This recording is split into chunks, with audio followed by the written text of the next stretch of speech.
भगवान ने जब हमें इस अद्भुत सृष्टि में भेजा तो हर जीव को अपने अस्तित्व को बनाए रखने और आगे बढ़ने के लिए अद्वितीय शक्तियां प्रदान की।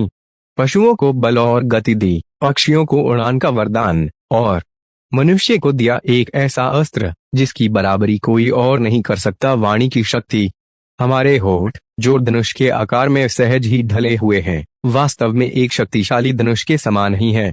और इन होठों से निकलने वाले शब्द वे तीक्ष्ण बाण हैं जो या तो सामने वाले के हृदय को गहरे तक भेद सकते हैं या फिर उसे प्यार, विश्वास और आशा के स्पर्श से भर सकते हैं।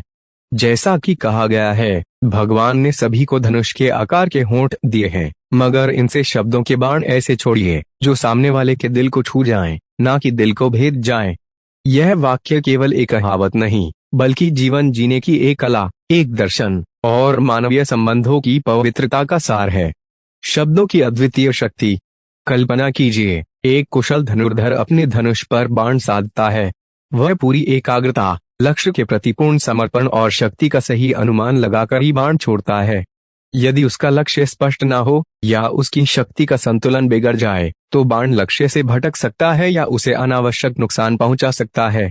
ठीक इसी तरह हमारे मुख से निकले शब्द भी बिना सोचे समझे, आवेश में या नकारात्मकता के साथ छोड़े गए बाणों की तरह होते हैं। वे न केवल सामने वाले को आहत करते हैं, बल्कि बोलने वाले के लिए भी पछतावे और नकारात्मकता का वातावरण निर्मित करते हैं। शब्दों में सृजन की शक्ति है। एक शब्द से रिश्ते जुड़ते हैं, एक शब्द से टूटते हैं। अब ये आपके ऊपर है कि आप इसे किस तरह उपयोग करते हैं। एक शब्द से युद्ध छिड़ते हैं, एक शब्द से शांति स्थापित होती है। एक शिक्षा के प्रेरणादायक शब्द किसी बच्चे के भविष्य को संवार सकते हैं। एक माता पिता के प्यार भरे वचन बच्चे में आत्मविश्वास भर सकते हैं। वहीं एक कठोर टिप्पणी, एक अपमानजनक शब्द या एक गैरजिम्मेदाराना आरोप किसी के मन में गहरा घाव छोड़ सकता है, जो शायद शारीरिक घाव से भी जल्दी न भरे। यही कारण है कि भारतीय संस्कृति में वाणी को सरस्वती का वास कहा गया है, जिसकी पवित्रता और शक्ति अतुलनीय है। तो फिर वो कौन से शब्द हैं जो दिल को भेदने के बजाय छू जाते हैं? ये वे शब्द हैं जो करुणा, सहानुभूति, समझ और सम्मान से उत्प्रोत होते हैं। सहानुभूति और स्वीकृति। जब हम किसी की बात धैर्य से सुनते हैं, उसकी भावनाओं को समझते हैं और उसे स्वीकार करते हैं, तब हमारे शब्द संवेदना से भर जाते हैं। मैं तुम्हारी स्थिति समझता हूँ, मुझे तुम्हारे लिए दुख है, तुम अकेले नहीं हो, जैसे शब्द विपरीत परिस्थितियों में मरहम का काम करते हैं और सामने वाले को जिंदगी आराम से जीने का संदेश देते हैं। प्रेरणा और प्रोत्साहन। किसी की क्षमता पर विश्वास जताना, उसे आगे बढ़ने के लिए प्रेरित करना, उसकी छोटी छोटी सफलताओं पर भी सराहना करना, ये शब्द आशा के बीज बोते हैं। तुम यह कर सकते हो, मुझे तुम पर पूरा भरोसा है, तुम्हारी लगन देखकर मुझे खुशी होती है, जैसे शब्द किसी के भीतर सोई हुई शक्ति को जगाते हैं। कृतज्ञता और आभार। धन्यवाद जैसा छोटा सा शब्द भी संबंधों में नई जान फूंक देता है। किसी की मदद, किसी के प्रयास या किसी के सहयोग के प्रति सच्चा आभार व्यक्त करना सामने वाले को महत्वपूर्ण और सम्मानित महसूस कराता है। सकारात्मक प्रतिक्रिया और रचनात्मक आलोचना। यदि कोई सुधार आवश्यक हो तो उसे भी इस तरीके से प्रस्तुत किया जाए कि वे व्यक्ति को हतोत्साहित करने के बजाय उसे बेहतर बनने के लिए प्रेरित करें। तुमने अच्छा प्रयास किया, बस इस हिस्से पर थोड़ा और ध्यान देने की जरूरत है। यह कहने के बजाय कि तुमने सब बिगाड़ दिया, तुमसे कुछ सही नहीं हो सकता।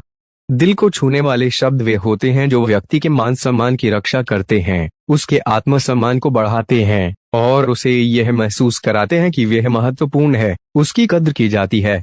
वे शब्दों के बाण नहीं होते जो दिल को छेदते हैं, बल्कि वे अमृत की बूंदें होती हैं जो आत्मा को सींचती हैं।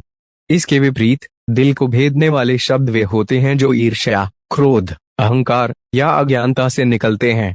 आलोचना और अपमान। किसी व्यक्ति की सार्वजनिक या निजी रूप से कटु आलोचना करना, उसे नीचा दिखाना या उसे अपमानित करना, ये शब्द सीधे उसके आत्मसम्मान पर हमला करते हैं।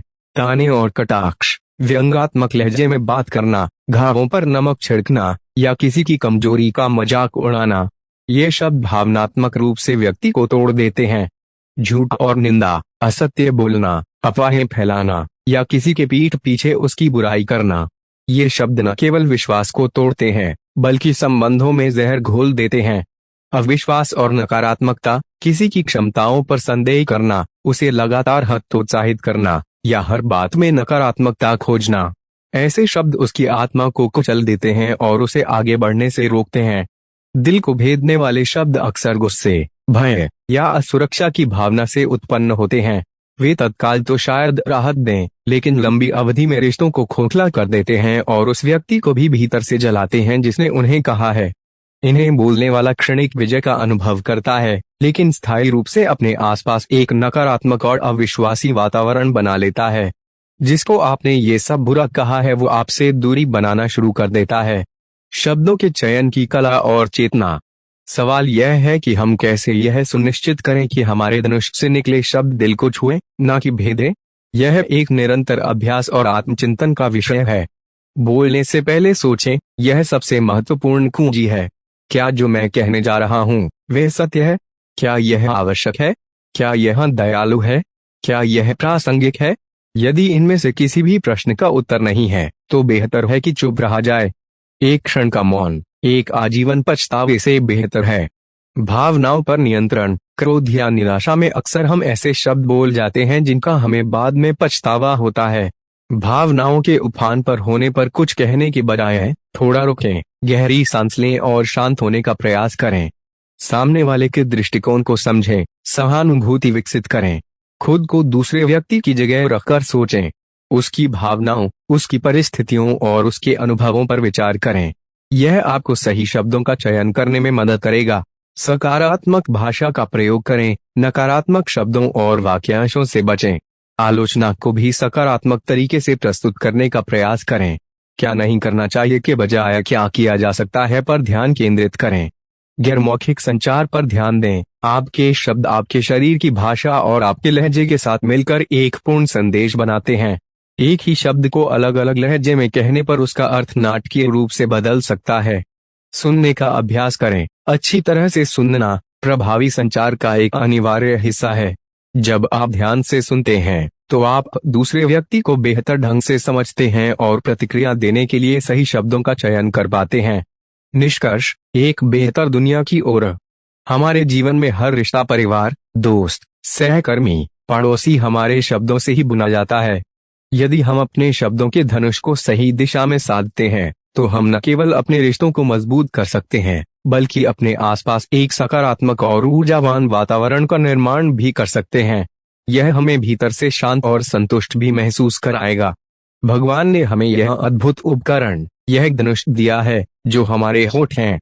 अब यह हम पर निर्भर करता है कि हम इससे प्रेम के बाण छोड़ें या कटुता के।